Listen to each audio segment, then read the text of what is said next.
আজকের এই বৃষ্টিতে আপনাদের কার কার বাসায় খিচুড়ি রান্না হয়েছে? আমার বাসায় তো খিচুড়ি রান্না হয়েছে। কারণ বৃষ্টি দেখলে আমার সবসময় খিচুড়ি খেতে খুব মন যায়। আর মাঝে, মাঝে এমনও দিন যায় ওয়েদার ফোরকাস্ট থেকে যদি আমি দেখি বৃষ্টি হবে, সেদিন আমার ঘরে আমি অবশ্যই খিচুড়ি রান্না করি। আর বলতে গেলে খিচুড়িটা আসলে আমার কাছে একটা ইমোশনসের মতো। ছোটোকাল থেকেই প্রত্যেক ফ্রাইডেতে আমাদের বাসায় খিচুড়ি রান্না হতো।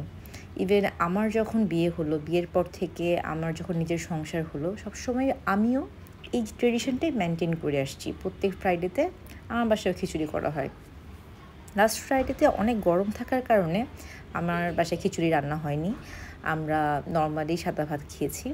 কিন্তু আজকে যখন দেখলাম বৃষ্টি হচ্ছে, আর দেরি না করে খিচুড়ি বসিয়ে দিই। আর খিচুড়ির সাথে আমি করেছি পটল ভাজা।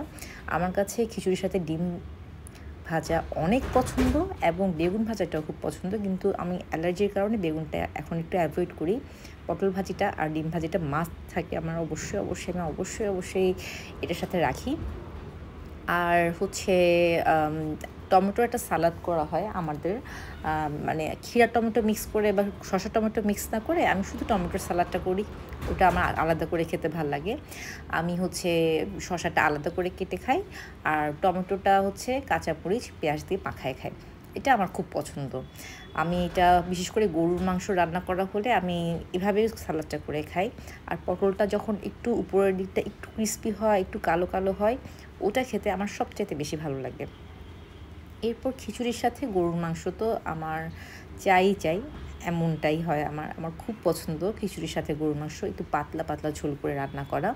এবং আমি গরুর মাংসের মধ্যে সবসময় রসুন, গোটা রসুন দেওয়াটা প্রেফার করি। এবং ওটা আমি মাখায় খেতে আমার খুব পছন্দ। আর হচ্ছে রসুনটা যখন একদম সফট হয়ে যায়, নরম হয়ে যায়, তখন খেতে তো অন্যরকম মজা হয়। অনেকখানি খেয়ে দেখলে দেখা যায় রসুনটা খুব একটা নরম হয় না, কিন্তু আমি যখনই রান্না করি আমি মোটামুটি চেষ্টা করি যাতে রসুনটার গোটাও থাকে এবং যেন ভিতরটা একদম নরম থাকে। পটল ভাজাটাও ঠিক তাই, উপর দিকে হালকা হালকা একটু ক্রিস্পি থাকবে, বাট ভিতরের দিকে একটু নরম থাকবে। আজকে এভাবে সালাদ, ঝোল সব কিছু মাখিয়ে আমি একদম পেট পুড়ে ভাত খেয়েছি। খেতে খুবই ভালো লেগেছে। হয়তো বা ওয়েদারটা ভালো ছিল, আরাম ছিল সেই জন্য। আর এই ওয়েদারে খাওয়ার পরে চা না খেলে কি চলে?